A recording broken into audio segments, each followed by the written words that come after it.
Well, good morning and welcome. Good to have you all here with us today. We're excited to bring together this panel of experts in the private equity industry to have a conversation about the value and the impact of management teams as we think about heading into 2024. My name is Matt Brubaker, and I'm the CEO of a firm called FMG Leading. We're a human capital strategy advisor, helping investors and management teams align their people strategies with their growth aspirations. And we've assembled a panel here today that includes members of our own team as well as our clients to engage in this conversation about what happened in 2023, what are the implications for how we begin planning for 2024, and to bring to those of you who participate with us both a different way of thinking about how we engage our management teams and also some practical tips and tools and behaviors that can benefit us as we pursue value creation through the people who make up our businesses. So first of all, I'd like to introduce our panelists today and give each of them a few minutes to introduce themselves. So Matt, Dee, why don't we start with you? Sure. Great. Thanks, Matt. And thanks to everyone who made this possible, both panelists and attendees. My name is Matt DeFrancesco. I'm a vice president with Copley Equity Partners. We're based out of Boston with an additional office out in Denver, Colorado. We are a generalist private equity firm. A lot of our focus has been on service organizations or human capital. It's really our greatest asset within our portfolio.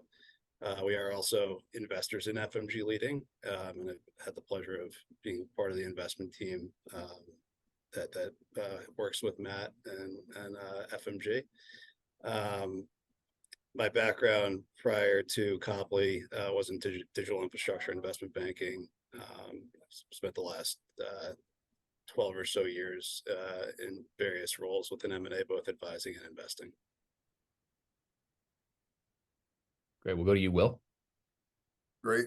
Good morning, everybody. Nice to be with you on this conversation. This is a fun one for us. So, Will Bush III, I lead portfolio company transformation here at Tilia, which is a Chicago-based private equity firm focused exclusively on control investments in the food supply chain. So we've made 8 platform investments since 2017.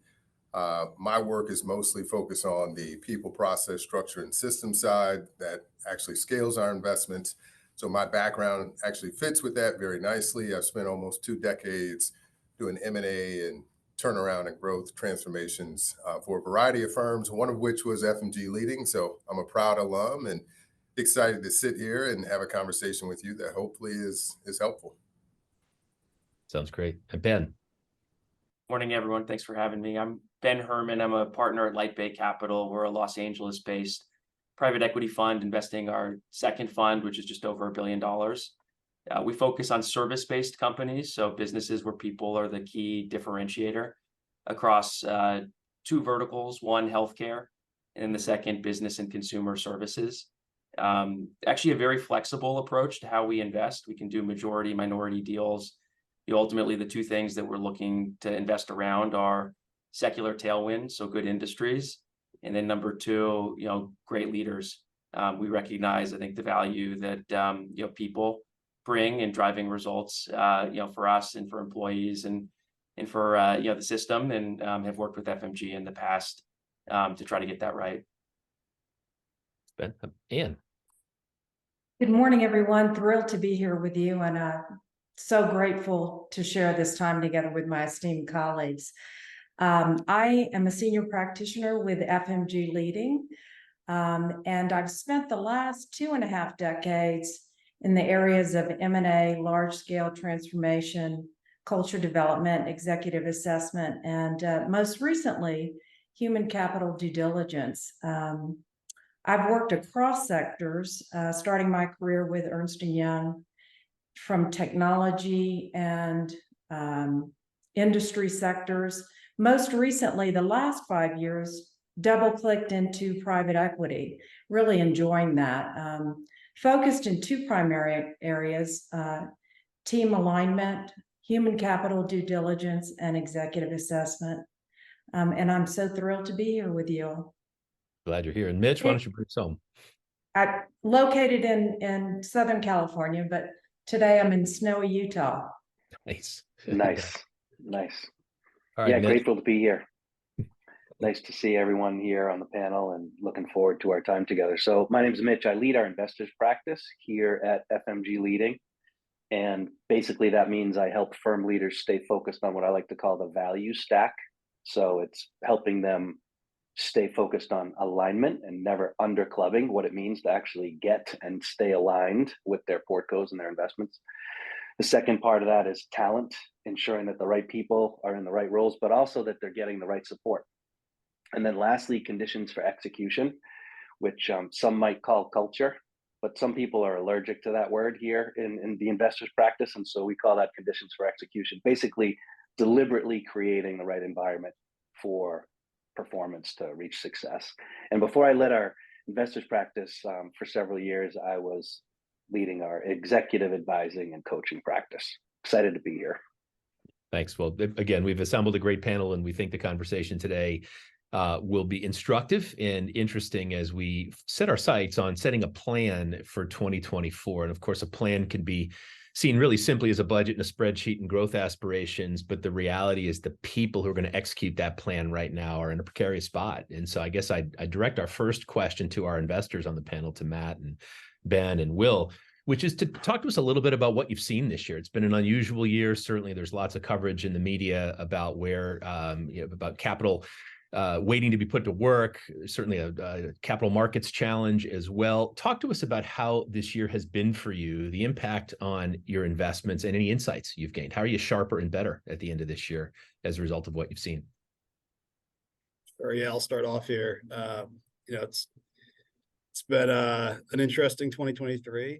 I think a lot of the uncertainty this year has slowed the momentum we were seeing from kind of late 2020 through really late 2022.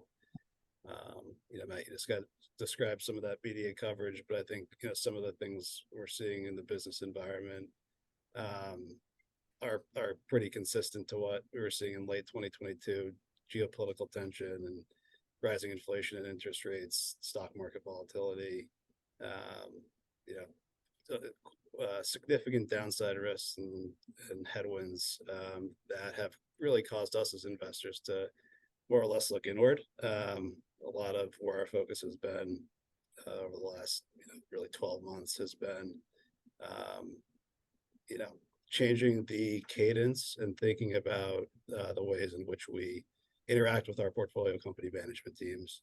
There's not given some of the uncertainty and just where we are in the present point of this economic cycle, there's not as clear-cut a path to expansion and profitability and resilience. So we have been kind of rethinking our models of engagement. We're more focused on supporting the portfolio, more focused on coaching our management teams through the disruptions that may lie ahead, mitigating some of the risks they currently face, and then steering them towards kind of longer term optimal growth. And that's come with more involvement from our portfolio growth team. We've also bolstered that team as well. But the reality of the situation we're in now and how we're thinking about 2024 is we're navigating waters that both sponsors as investors and operating teams really haven't seen before. So it's been a unique year and has certainly set us up for ways to kind of think about how we approach the cadence with which we work with our management teams in 2024. Yeah, I think you you take all of the macroeconomic factors that Matt mentioned, and I think just like the margin of error is sort of what we're seeing.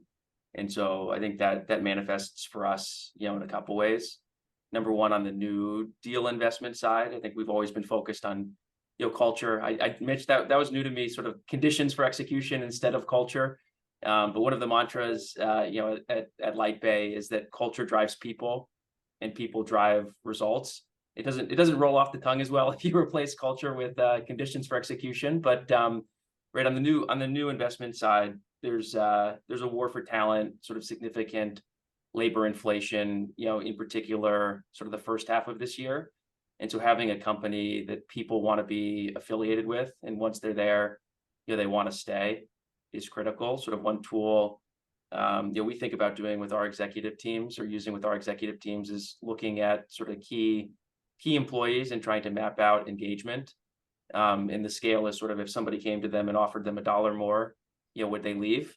And if they would, they're not highly engaged. And so how do you get them to highly engaged? Because you don't want to lose, your best people over a couple, dollars. I'd say on sort of the existing portfolio side, another big focus for us has been around more real-time data, so that we can sort of identify people that are sort of outperforming and recognize them and promote them and give them more responsibility to support growth, sort of promoting from within with people that understand, an organization's culture is a hugely valuable, tool to hone. And then also, with folks that aren't getting the job done, to be able to intervene and performance manage or sort of replace those folks more quickly, just given the macro environment is more critical than ever. Yeah, well said. Will, anything you'd add to that? It's pretty well covered from the panel so far. I think just the double down. The only other thing I'd add to this is, we have a focus around Moneyball, so we don't want to guess about how things are doing. We want to know to the extent that we can. So we do a lot of analytics around the health of the workforce, the health of our customer relationships, because, in our mind, we're kind of like, yeah, things are different. The name looks different, but change is always constant. And so do we have nimbleness? Do we have good information? Do we have a set of operating beliefs, which is what we use in place of culture, that really gets everybody comfortable with the idea that, yeah, let's do the best we can. Let's fail fast, but let's also take action. So let's not get into these cycles where we're overanalyzing things and not making progress. But let's also be really smart about growth, and let's not pick up the hype that exists in the market around, especially for our businesses where it's like, hey, Amazon just put a new distribution center down the street from our manufacturing facility, and we're going to lose everybody because they can pay more. It's like, well, they also count how many minutes you're on the bathroom break too. So is that really something you want to hang your hat on, or do you want to go to work and win in a tough environment? Because that's what winners do. So getting people comfortable with the context that things are hard, you can win, we will win together, and let's actually control what we can control. And then let's also be clear about when we don't win, what that looks like. So let's not have the boogeyman shadow effect in play, but let's actually demystify that so that we can get down the field a lot faster. Well, that's a great comment there, Will, and it brings up a lot. I think I also wanted to just mention, which I should have done at the beginning, that for those of you who are participating in this, we will have a Q&A at the end, and there should be a button at the bottom of your screen where you can input those questions. We'll be collating those and get to them towards the tail end of our conversation. But I do have a follow-up, and it's actually a springboard on what you just said, Will, for our investors. How are you thinking about, or how are you approaching 2024 budget planning in light of the sort of malaise or the doldrums that the business environment has brought us in 2023? You want to go reverse order? I can jump on that since I kind of made the comment. One is operating in reality. So there's aspiration, and then there's reality, and then there's, a middle ground in there. So again, what we're doing now is being very intentional about how do we inform a forecast with good data, but also set a conversation cadence where it's like, let's actually build a collective reality, AKA an operating plan that we can execute on. And so for our businesses, which primarily operate in a food supply chain, what we saw is a big drop off in volumes on the front half of the year, and then a big spike on the back end of the year. And that was mostly related to, people being very scared about, the scarcity of inputs and abilities to move things around in the supply chain. So people bought up a lot of things and then they held them.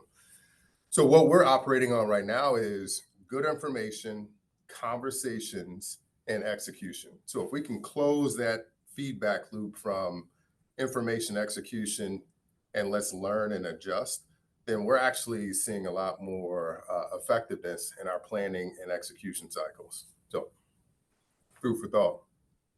Yeah, I'd say with our companies, we're trying to build up the budgets, honestly, with as much input from the people who are actually going to be responsible for executing against them as possible.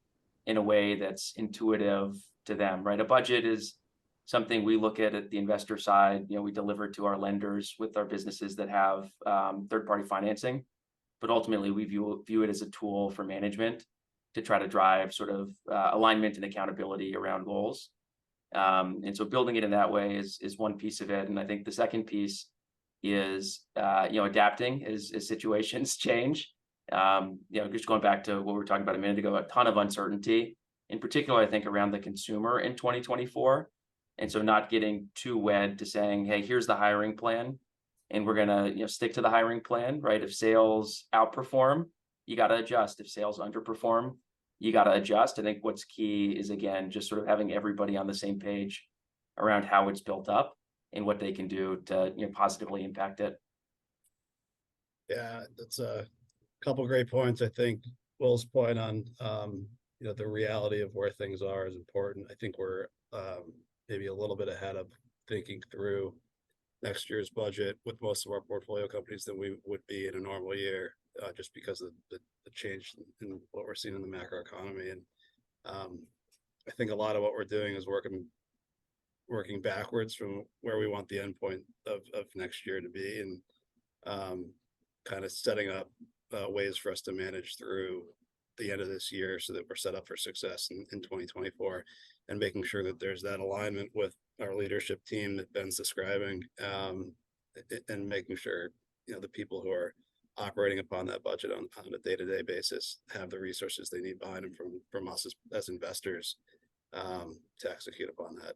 So it's definitely been earlier than most years, like I said, and kind of a unique situation in weighing a lot of external factors that we don't necessarily have control over in the same way that we do over executing upon our budget. So a lot of insight in those three comments, and we could drill down on just that piece of the conversation for at least another hour, and manage the things you can control and manage them exceptionally well is the one comment I would offer back as a unifying theme in each of what you've said.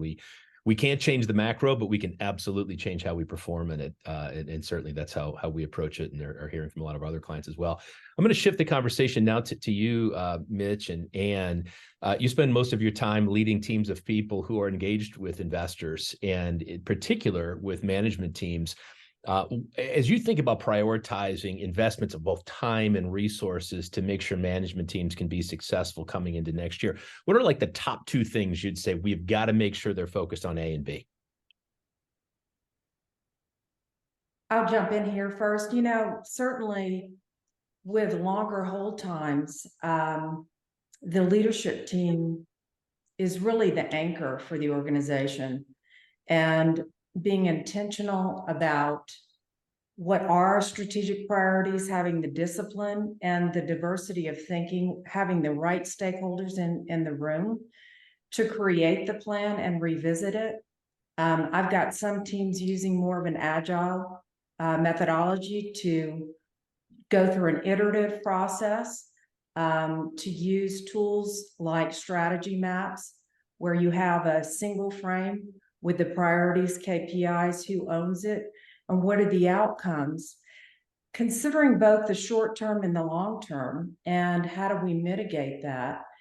Many of the plans at times miss the mark on the people side, and with the war on talent, the need for heightened engagement, that definitely is a critical element of the plan. And I'd say lastly, the capstone is it's not a one and done, it's an iterative to communicate out, engage folks, get feedback, get your best thinking on the table.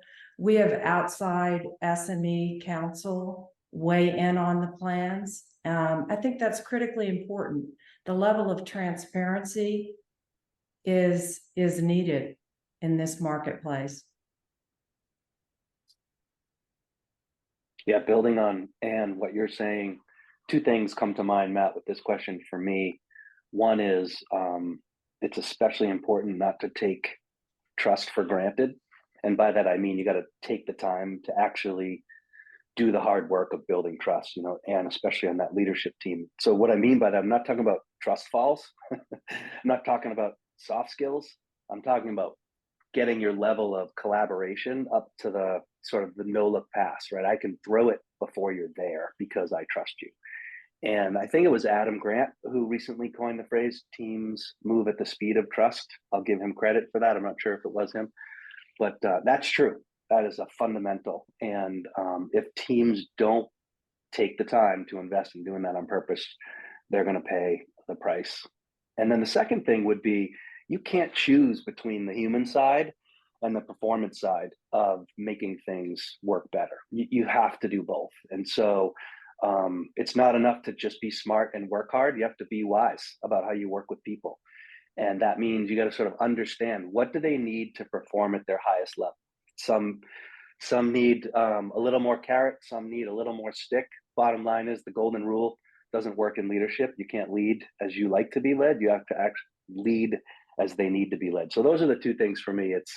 It's leading through that lens of wisdom, and it's building trust on purpose. Well said. To our investors, anything you'd add to that as you think about management team development coming into next year?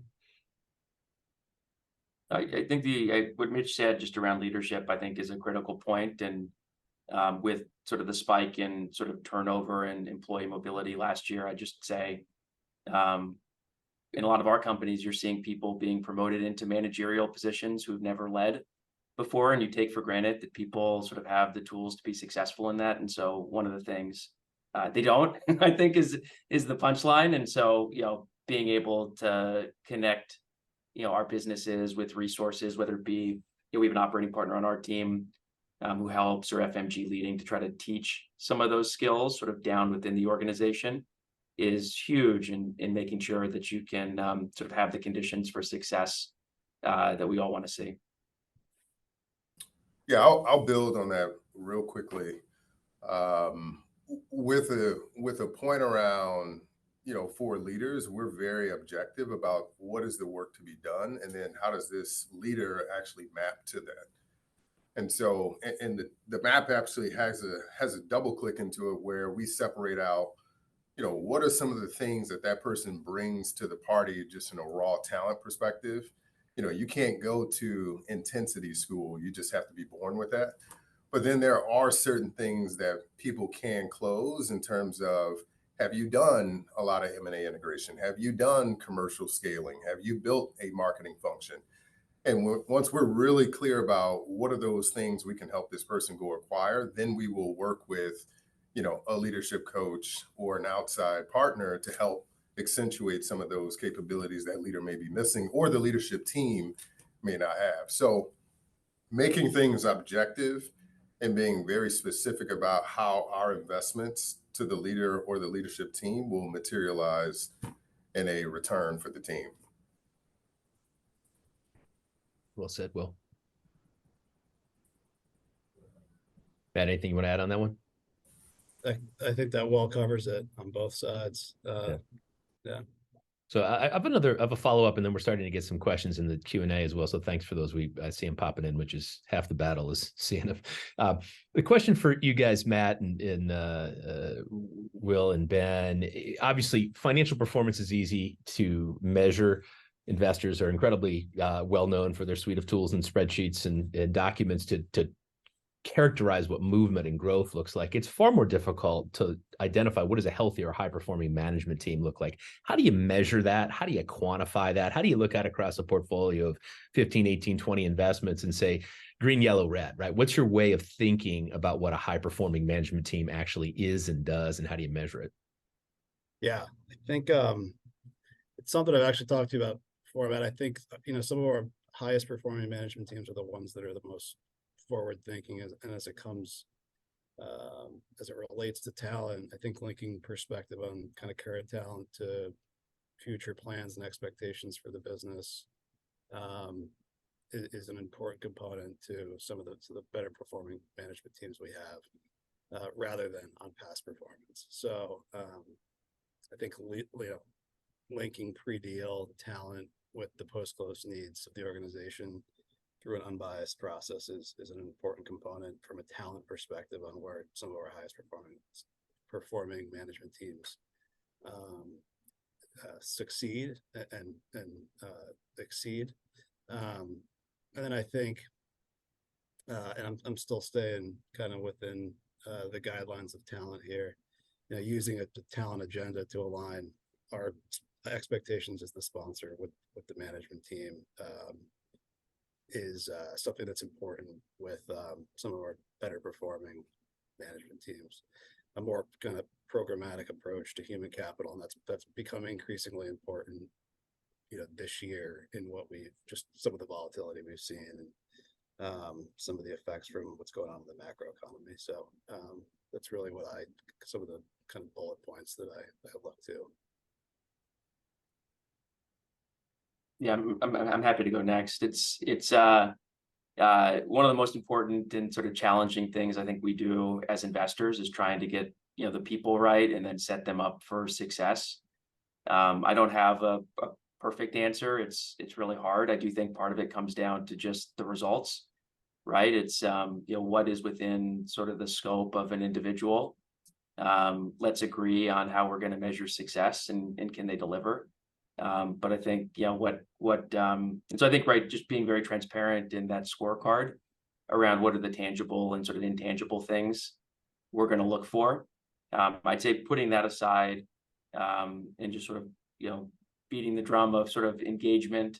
One of the things that we do with all of our companies is sort of within the organization manage turnover and employee engagement, and so also just looking to sort of how well can leaders motivate their teams, and sort of using the data to help lead us to the right answer in conjunction with the CEO and the executive.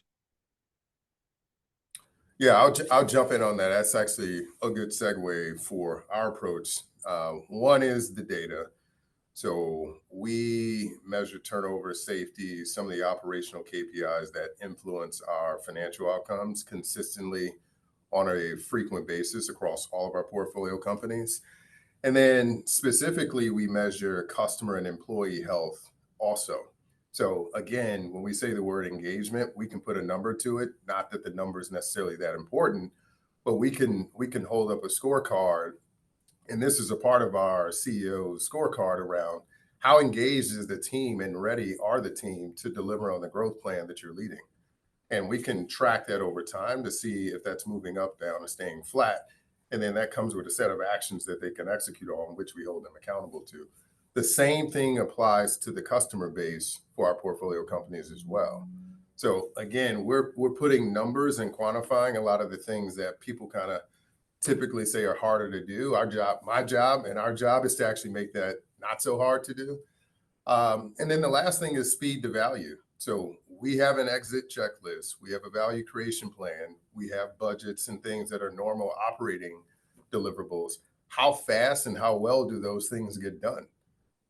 So highly functional teams get those things done very well and they're very coherent and people feel good about the process.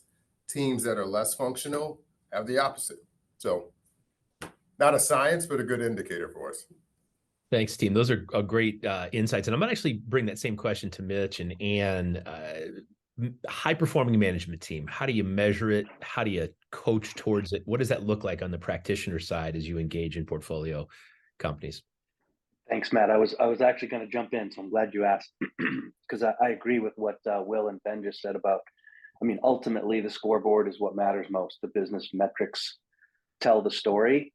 The frustrating part of that is they can often be lagging indicators, right? Like that information can come a little bit too late in terms of measuring leadership performance. So one thing that I coach teams to do is to create feedback mechanisms. So as early as possible and as often as possible, you're actually giving and getting that feedback right there inside the climate of the team. And so like to normalize, what does it look like to debrief and to watch film together and to be candid with each other on how we're doing? To me, that can create earlier indicators that can, some red flags can pop up so that you can do something before the business metrics suffer. Mm-hmm. Agreed. Certainly looking at some of those lag indicators, but in present day, looking at the team dynamics and mechanics Mechanics meaning are they aligned with regard to strategic priorities? Are there metrics around that? Are they tied to individual measures? Do they have the bench, the talent?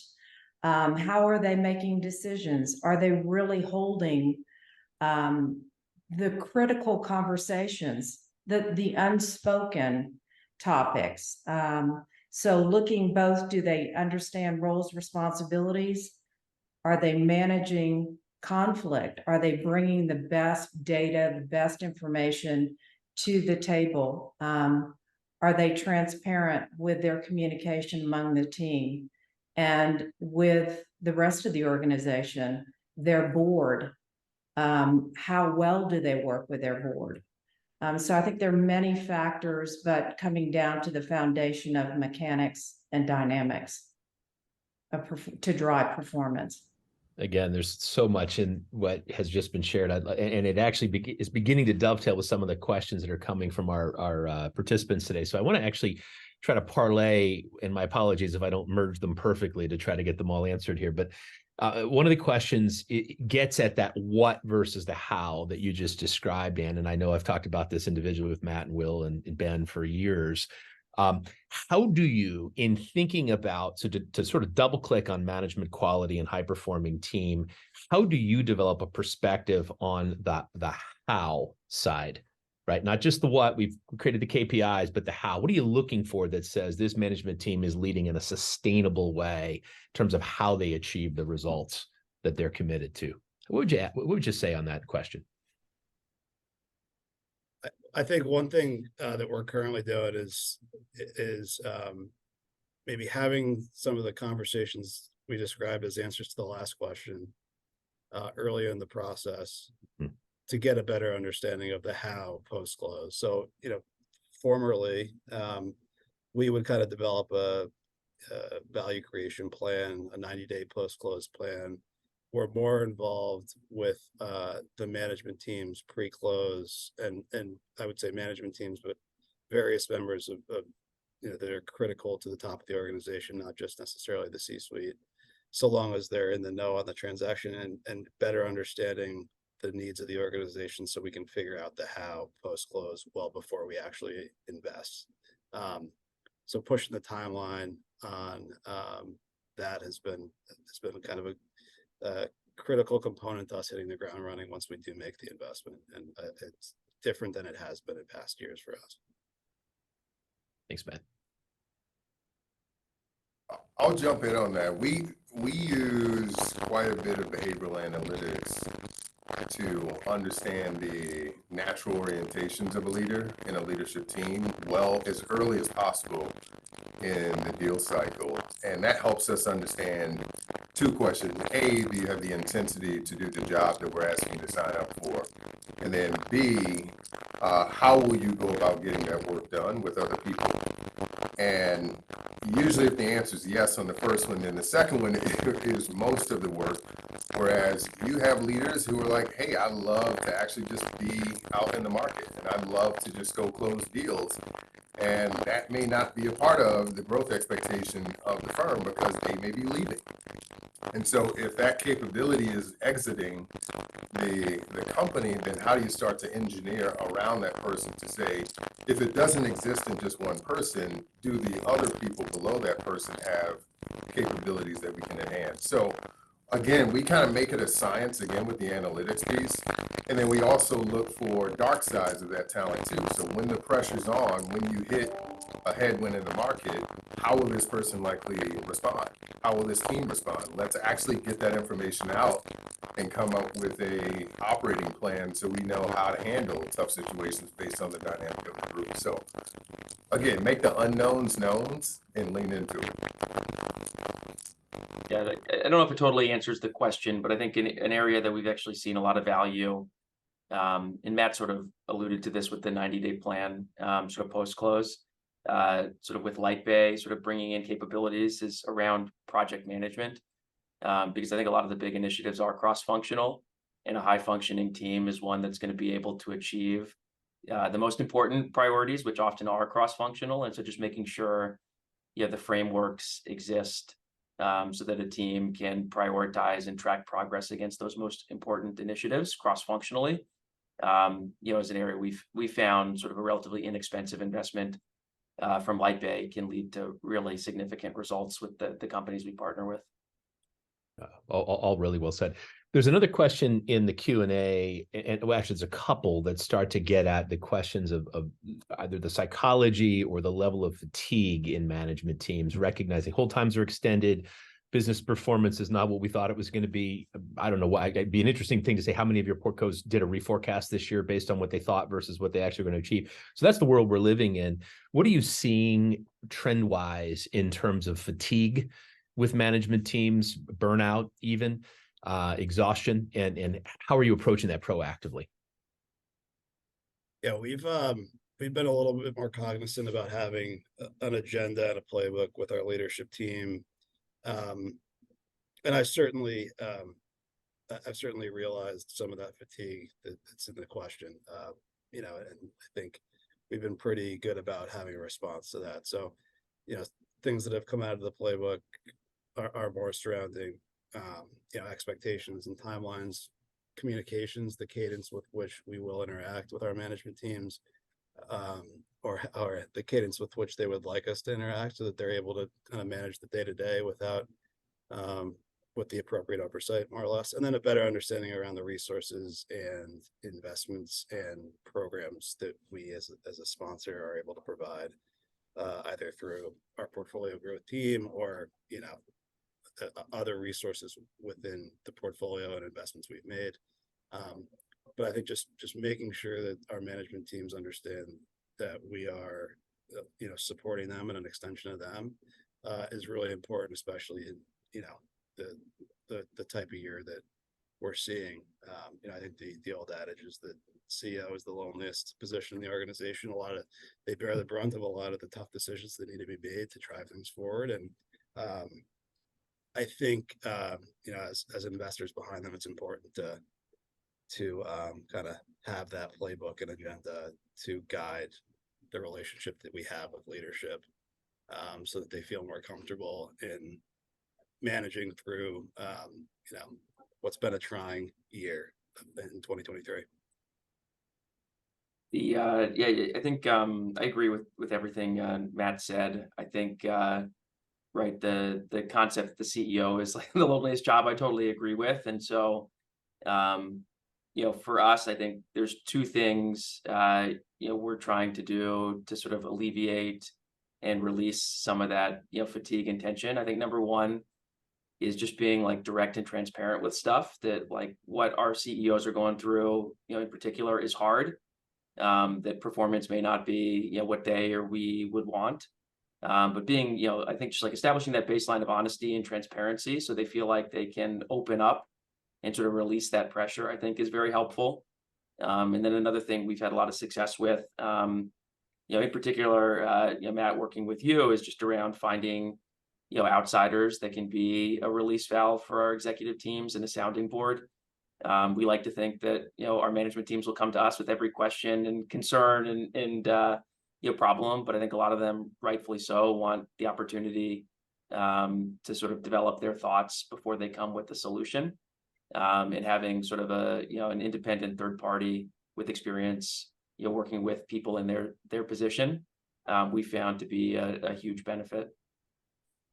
I'll just add on to that quick, Matt, and it's something you can relate to. But another thing we've done this year, which we hadn't previously, was connect our portfolio company CEOs in person at our offsite, actually. And I think they identified a lot of the same pain points that are bringing that fatigue, and are seeing a lot of the same challenges even across various industries. So I think having that kind of sounding board and resources within our portfolio is part of what I was describing. I think it's been very resourceful and helpful for our portfolio since we did that back in March or April. So yeah, very well said. I'll offer a brief sort of non-question, more of a comment of my own, which is having worked with dozens of investors over the years, you can see in sort of harder economic times where the well-built habits of relating well to management teams come out. And obviously, in a more challenging economic environment where targets are moving and budgets are slipping, it's easy to get hungry for data. And I would say the top quartile investors from others are separated by their ability to ask for the right data at the right times and not let anxiety drive constant requests for data into the management team, which creates an anxiety viral effect, right? So we're nervous, our investors asking for more stuff. We're trying to find the answer at the bottom of the heap here. And so understanding that what data and then more importantly, helping management teams through your CEOs understand the most critical actions that can be taken, because doing stuff to look busy is very different than saying, we know it's going to drive this and we know it's going to make this a kind of above the mean performance here, even though it's not going to be the one we thought we had. And obviously I'm sort of talking to folks who've been doing that for a while here, but makes a big difference.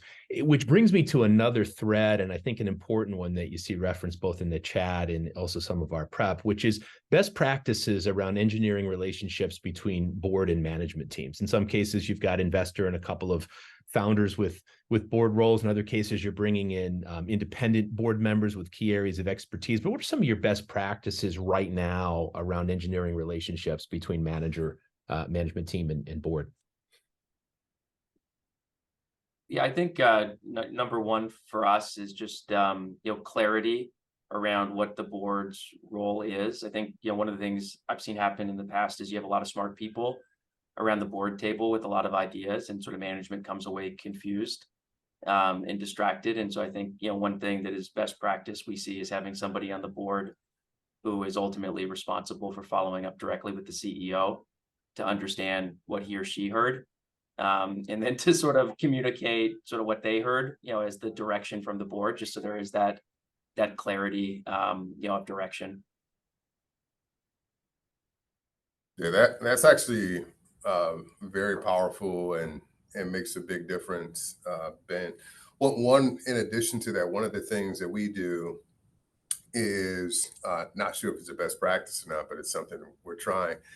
It is, we actually really intentionally set the table for a conversation, not just an update meeting where people are page flipping through things that they can read without being in a board meeting. So we actually agree on the front end, what are the prompts that we want to set up and actually facilitate conversation around so that we can tap into the collective intelligence sitting around the table.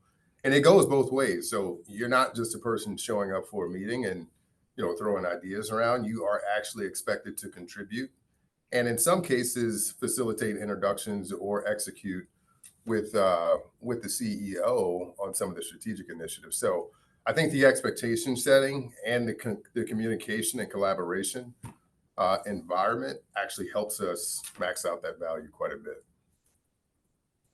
Yeah, I'd say we're more cognizant early on, and and I think this is maybe unique to Copley because we're minority shareholders in a good chunk of our portfolio, and our involvement with each portfolio company kind of varies and is situational. But I think we're very cognizant on the front end of understanding where we should be and can be most involved, where we'll need to seek kind of third party counsel advice, and where the management team feels like we can be most helpful, and kind of creating a board environment and a strategy around our quarterly board meetings that reflects and best executes upon that. And like I said earlier, a lot of that was identified in our kind of 90-day post-close plan. We're starting to even get ahead of that pre-close and really kind of creating a roadmap for how we'll best work together and kind of be lockstep on the goals we're looking to achieve over our whole period. Mitch, Ann, I'm curious what you guys would add based on, again, your practice these days. What are you seeing as best practices between management teams and board members? I think this is sort of between the lines of, sorry, Ann, between the lines of most of what I heard. And so two things come to mind. One is the time value of early agreements. I mean, it was sort of mentioned here. And I would say to sit down and actually ask questions like, what's good going to look like in our partnership? How will we get aligned? How will we stay aligned? Another good question is, how are we going to clean things up when it gets messy, right? And so very intentional about how we engineer not just the actual work that we're going to do together, but the relationships in the work. So kind of a relational engineering. And then secondly, boy, I still remember learning this in 7th grade when the teacher wrote this word right across the chalkboard: assume. Don't assume anything. Be explicit, ask questions, stay curious, because assumptions get us in a lot of trouble. My ads would be take time on the front end to invest, getting to know each other, outlining operating principles. What are our goals, objectives, when we're off in terms of our goals, managing conflict, how do we make decisions, how do we develop the board, how do we evaluate our performance, are we aligned to our agreements, and how do we know that? Those would be important elements: goals, roles, operating principles, and relationships, and tackling each one in an intentional way to evaluate board and leadership team performance.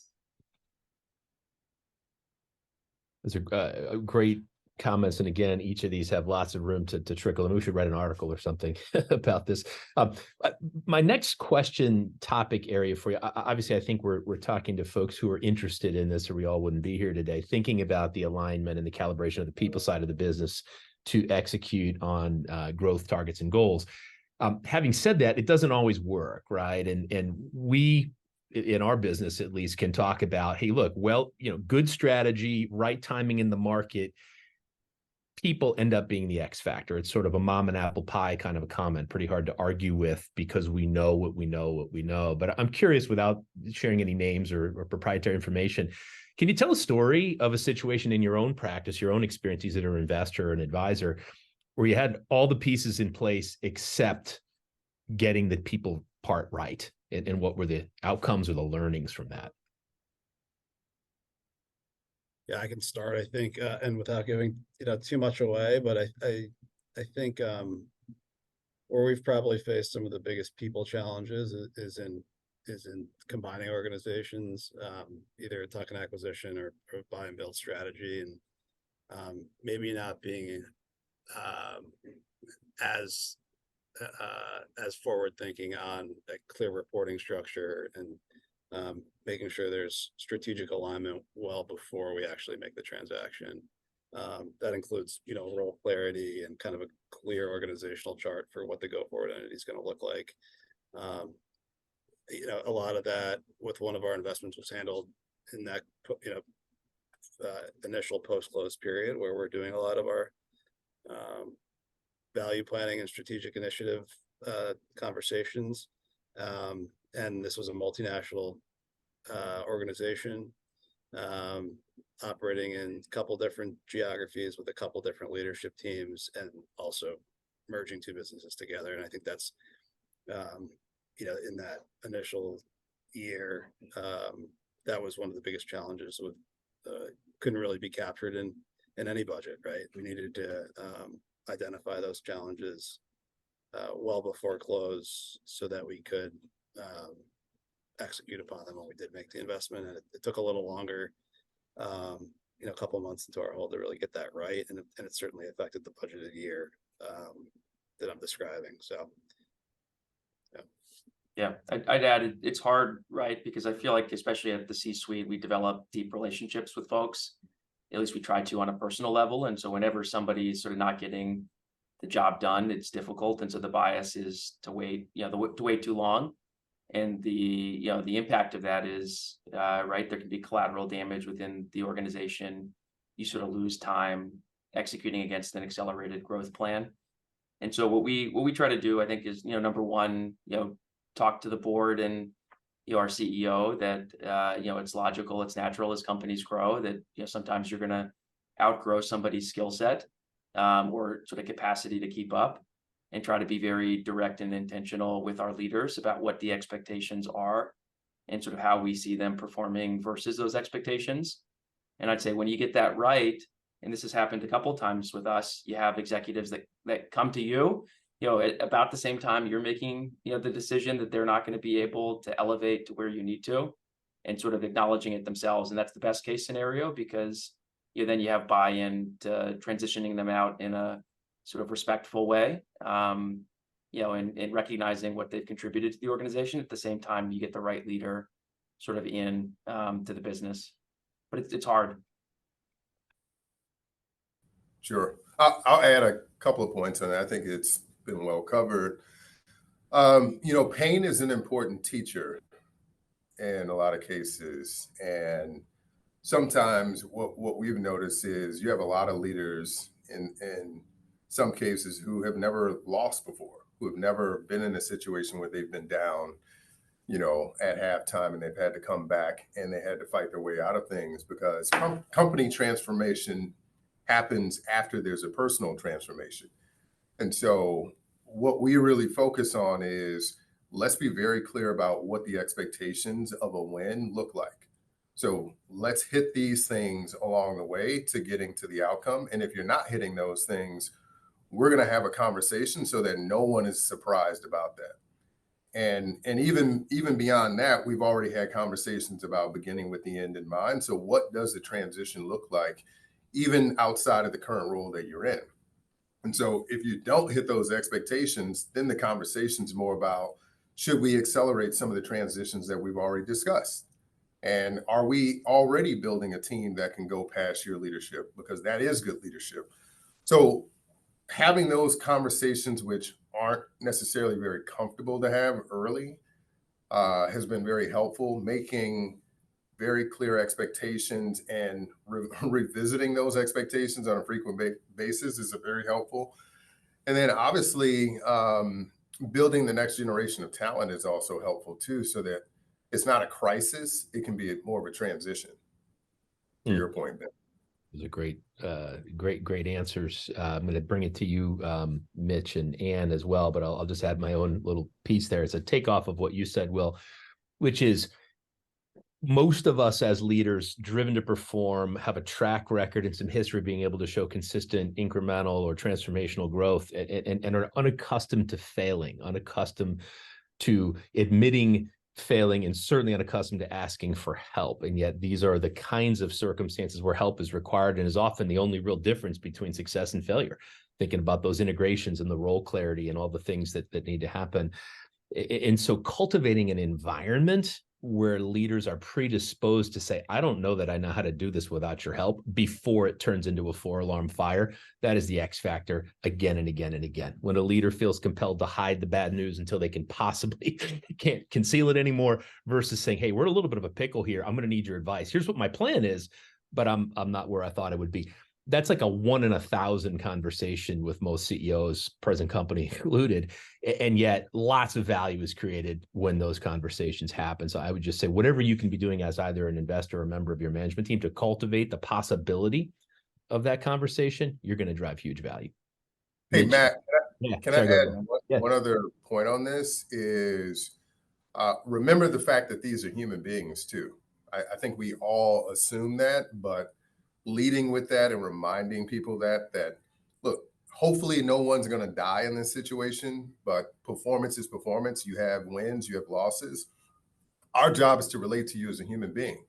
And yes, we're trying to get to a collective outcome, but more importantly, what you can agree to and what you can expect from us is that we're going to treat you like a human all throughout the process and honor you in ways that, like Ben mentioned, throughout this too. So just another thing to keep in mind that I think we know, but sometimes get lost in high performance environments. Well said. Ann, Mitch, 30 seconds each. I have just one add, kind of in line with this thinking, and knowing when to make the hard decision of that transition, and reminding leaders, we've got a whole audience watching around how this is managed, and holding one's dignity in place during a transition is very, very important. It can either be handled well or have disastrous impact on kind of the culture. Well said. Yeah, and I'll build on that. I'll say it has disastrous impact on the culture and then therefore the value of the business, Mhm. you know? And so, Matt, I was thinking of, there was one client I was working with who I think underestimated the complexity of several acquisitions that they were doing. And it wasn't so much that they didn't have a plan, they just weren't thinking of what Will had mentioned a couple minutes ago, the human side. And what's all this ambiguity and lack of clarity and newness and change going to bring about? Completely underestimated the frustration and resistance. And I think they're actually still trying to recover 18 months later. And so, you just can't underestimate how complex and how much hard work it takes to pay attention to the fact that these are human beings. And that means we have to work as if there's more than just what we see on the spreadsheet. It's winning hearts and minds. Yeah, that's really well said. It's easy to look at a successful exit and a roll up and think, wow, we want to do that. That's a very refined playbook for even the best investors.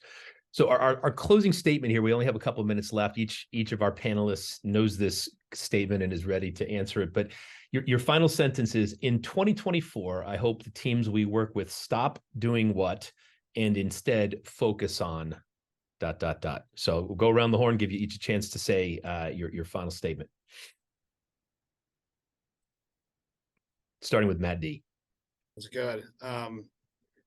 Mine was in 2024, I hope the teams we work with stop, and this is a little long-winded, but kind of captures, I think, a lot of what we ran through. Stop utilizing the same human capital strategy they have historically. I think we're just in a year of change and need to pivot to a more programmatic approach to the human capital needs of the business that align with the current economic environment and the future plans for the business. So that wasn't Mad Libs one word, but I hope that covers my thoughts on it. Spot on. Will. Yeah, we hope they stop, I guess, being very loyal to their old ways of thinking and be very open-minded to doing new things, specifically informed by the customer. So more customer focus, more customer listening, engineering their leadership style and configuring the organization to the customer's needs will be a big win for us. And that's our focus for 24. Awesome. Thank you. Ben. Spend more time focusing on the things that really matter.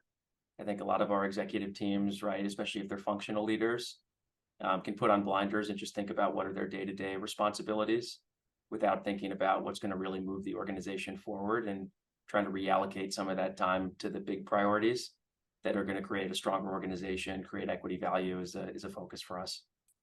Spot on. Ann? I would say my hope is that firms that I'm working with really embrace new ways of looking at problems and issues, particularly as it relates to human capital, to level up, because I think we're facing conditions we've never seen before. And we need our best thinking at the table and having the courage to implement and think differently, ask different questions. And so that's my hope. Spot on. Mitch, you get the final word. All right, I would say in 2024, I hope that teams stop thinking that being smart is enough and start instead to focus on making decisions, all things considered. Brilliantly said. We're grateful you've spent this hour with us. There's lots more to discuss. Thanks for those of you who had added questions that we weren't able to answer. We look forward to being in touch with you all again soon. Take care.